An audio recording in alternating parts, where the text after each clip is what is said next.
Bueno, antes de presentar a María Bardet, quería hacer una pequeña corrección. Antes yo me equivoqué cuando leí la afiliación de Gustavo Libardi, que es de la Iglesia de Cienciología de Argentina.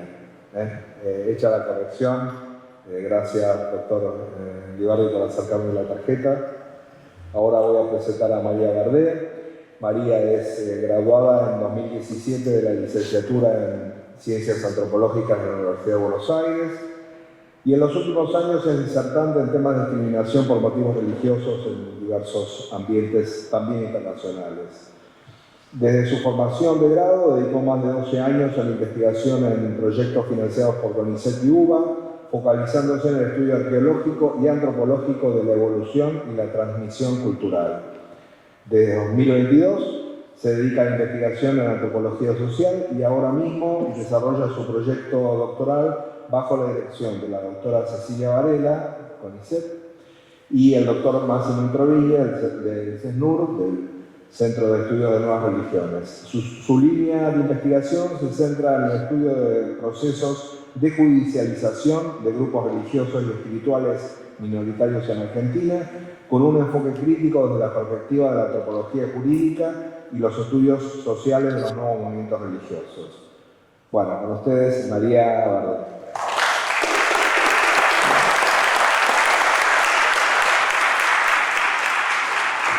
Bueno, buenas tardes, gracias a todos por estar, gracias a Máximo y a Recita por haber venido y a todos los participantes por acompañarme en esta aventura. En lo que sigue yo voy a compartir algunos resultados de mi investigación en los que vamos a ver cómo esta matriz que Cecilia nos venía contando, una matriz legal e interpretativa de la trata que es expansiva, se fue expandiendo hasta alcanzar en los últimos años a los grupos religiosos y algunas de sus prácticas. No sé si se ve bien. Okay. Desde el 2018 se hizo público el uso de un lenguaje particular en los discursos de los agentes de organismos antitrata. Por ejemplo, en una entrevista del diario Perfil de 2021, el codirector de la Protex, que es la Procuraduría contra la Trata y la Explotación de Personas, Marcelo Colombo, dijo que los grupos de tipo secta coercitiva son organizaciones con fines filantrópicos, religiosos o de contención espiritual que reclutan personas y se benefician de su trabajo bajo la apariencia de un bienestar espiritual. Cuando el periodista le preguntó acerca de las víctimas que no se perciben como tales en estos casos de grupos religiosos, él argumentó que eso se debe a su ingreso en un sistema ideológico o espiritual que les impide reconocer su situación de explotación. Lo que él entiende como control coercitivo, también lo vamos a ver como persuasión coercitiva o lavado de cerebro. Es decir, que en estos casos no se concibe siquiera que pueda haber gente que no sea víctima cuando lo está diciendo. En una entrevista de 2023 en la revista Quorum, muy reciente, la fiscal cotitular de Protex, Alejandra Mangano, dijo: cuando creemos que tenemos todas las modalidades y las dinámicas de explotación aprendidas, aparecen nuevas modalidades, como por ejemplo las organizaciones coercitivas, las sectas. Cabe destacar que desde el 2020 los informes anuales de cifras y actividades de la Protex cuentan con un apartado titulado Causas sectas. El último informe semestral del Consejo Federal para la Lucha contra la Trata incluyó, entre otras propuestas, promover acciones de concientización y sensibilización de la población en general acerca de la captación mediante organizaciones coercitivas, también llamadas sectas. Y no es casualidad que luego de este informe, en julio de 2023, se publicara un folleto dedicado exclusivamente a advertir sobre la persuasión coercitiva y las organizaciones coercitivas. En el folleto se define esta como una serie de acciones de manipulación psicológica para controlar la voluntad de una persona o grupo bajo el uso de un tipo de fuerza que no es percibida por el sujeto, agregando explícitamente que ha sido denominada lavado de cerebro en referencia al proceso de anulación de la identidad psicosocial previa, a la destrucción o afectación severa de la personalidad sufrida por una persona sin ser consciente del daño.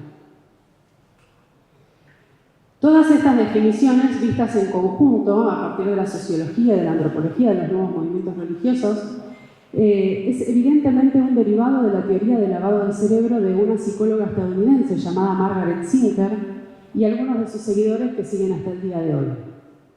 Esta teoría fue rechazada por la comunidad académica y hasta el día de hoy no es aceptada entre los científicos sociales ni tampoco entre los especialistas de la salud mental. Ya en los años 80, incluso la Asociación de Psicología Americana dictaminó que aquella teoría carecía del rigor científico necesario para ser siquiera considerada y que conllevaba un alto riesgo de incurrir en la discriminación y la estigmatización de las minorías religiosas.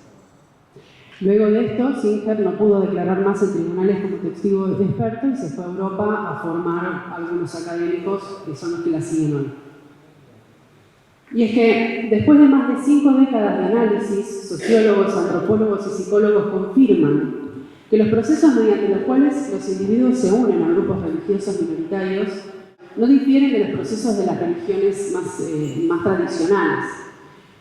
Entonces, no hay nada de misterioso o de mágico en la conversión religiosa de las minorías. Por esa razón, es una falacia argumentar que ese proceso pueda generar la pérdida de la voluntad o del libre albedrío, más que una conversión a la religión católica o al judaísmo. Ahora bien, estos términos y teorías discriminatorias no quedaron solamente en los medios de difusión. El tratamiento judicial de las causas concretas también refleja la influencia de estas teorías en los tribunales.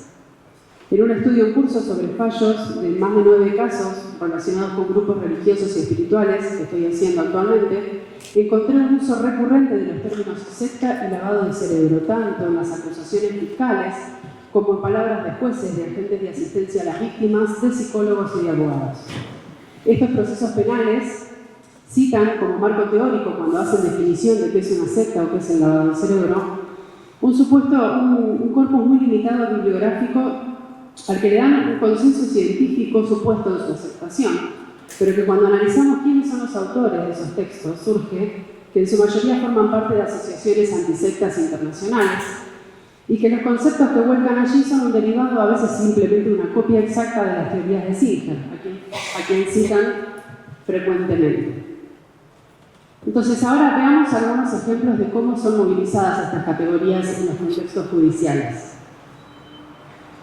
Un juez federal en un juicio oral dijo: los que pertenecen a una secta ponen su fe ante todo y ordenan su vida de acuerdo a ella. Ahí tenemos un ejemplo. Otro ejemplo muestra un fallo en el cual se define el lavado de cerebro como una programación que anula la conciencia y que solo puede ser recobrada mediante una desprogramación. En este caso, para hacer una acotación, no solamente llama la atención el lenguaje de programación, hablando de la mente humana, sino también el hecho de que se proponga tan ligeramente realizar una desprogramación en un contexto democrático cuando es una actividad ya prohibida en muchos países. De hecho, podemos ver un montón de testimonios de distintas comunidades religiosas que lo han vivido en distintos lugares del mundo, porque esto básicamente consiste en secuestrar a las personas y forzarlas a abandonar su religión con técnicas violentas, a veces violaciones, a veces golpes, a veces simplemente tenerlos encerrados. Entonces estamos hablando de un delito. Otro juez del Tribunal Oral dice: en aquellos casos donde por tradición, por cuestiones de la familia, se está dentro de una religión porque se nació allí, en general las personas no llegan a ese lugar por una situación de vulnerabilidad. Ahora, cuando las personas van a otro culto o a otra religión, en general estas características de vulnerabilidad están presentes. Y remata diciendo: basta con acudir a cualquier culto y encontraremos que la mayoría de las personas son vulnerables. Si nos paramos en la puerta lo vamos a observar. Esta amplitud de la noción de vulnerabilidad, que ya veníamos viendo que es previa al tema de las religiones, pero que acá se amplía más, es muy frecuente. Y mientras, por ejemplo, acá se considera que una persona que entró a una nueva religión es vulnerable por eso, en otros casos se dice que si la persona nació en esa religión es vulnerable por haber nacido en esa religión. Entonces no tenemos un criterio, ni siquiera hay un criterio único.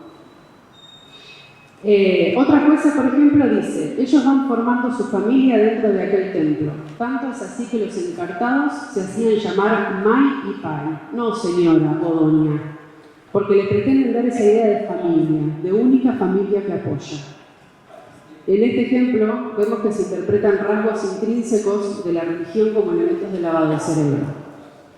Y son rasgos que, por otro lado, son comunes a muchas religiones, como la Iglesia Católica, la Iglesia Ortodoxa o algunas comunidades protestantes que llaman padre a sus sacerdotes, entre otras religiones. También podemos preguntarnos sobre el modo en que estas categorías influyen en la evaluación del delito cuando en base a ellas se silencia a quienes no se perciben víctimas. Como dijo otro juez federal, no importa cómo las víctimas se puedan percibir si hay vulnerabilidad y si hay persuasión coercitiva, vista, como vimos, que se define la persuasión coercitiva. Entonces, esta idea está generalizada, y lo vemos en muchos casos, en la gran mayoría de los casos, porque en la gran mayoría hay personas que dicen yo no soy víctima, yo me uní a este grupo o soy voluntario porque quiero, y aún así se los sigue considerando víctimas e incluso cuando se ordenan pericias médicas que niegan cualquier tipo de problema cognitivo. Y esto lo vemos, por ejemplo, en un caso que es muy famoso, que es el de la Escuela de Yoga de Buenos Aires. Entonces, uno se pregunta, ¿qué rol cumplen estas categorías en los procesos judiciales? ¿Son solamente prejuicios o tienen algún tipo de incidencia? Para la ley argentina, el delito de trata consiste, como decía Cecilia, en la captación, el traslado, la recepción o la acogida y el ofrecimiento de personas con fines de explotación. Se entiende por captación normalmente ganar la voluntad o atraer a la víctima con promesas que luego resultan falsas o de alguna manera de atraerla para luego explotarla sexual o laboralmente. La recepción o acogida es el recibimiento de esa víctima en un lugar donde va a ser explotada o trasladada. Y el traslado es justamente el tráfico de esa persona hacia el destino de explotación. Pero en los casos que yo analicé, se argumenta que la captación consiste en la difusión de las ideas religiosas y en el lavado del cerebro. Por eso, aunque las presuntas víctimas tengan libertad ambulatoria, se las considera captadas porque se unieron a un grupo religioso. El acogimiento, los fiscales de la Protex en varias causas dicen que la mera pertenencia al grupo es el acogimiento de la persona, de la víctima. Y en un requerimiento de elevación a juicio dicen literalmente, existía un acogimiento visto desde una perspectiva orgánica de pertenencia a la escuela. El trabajo voluntario, por otro lado, y las donaciones son interpretados como explotación, y si un miembro de la comunidad llega a ser ayudado a transportarse para cualquier fin, se lo considera trasladado. Y finalmente, y cerrando un poco con lo que decía Cecilia recién, observamos una ampliación de la noción de vulnerabilidad, porque esta noción está incluyendo ahora también la búsqueda espiritual como una de sus características. Si las personas dicen haber entrado a un grupo porque querían estar en una búsqueda espiritual, porque estaban buscando un propósito para sus vidas, entonces eran vulnerables. Ese es el argumento que se está movilizando.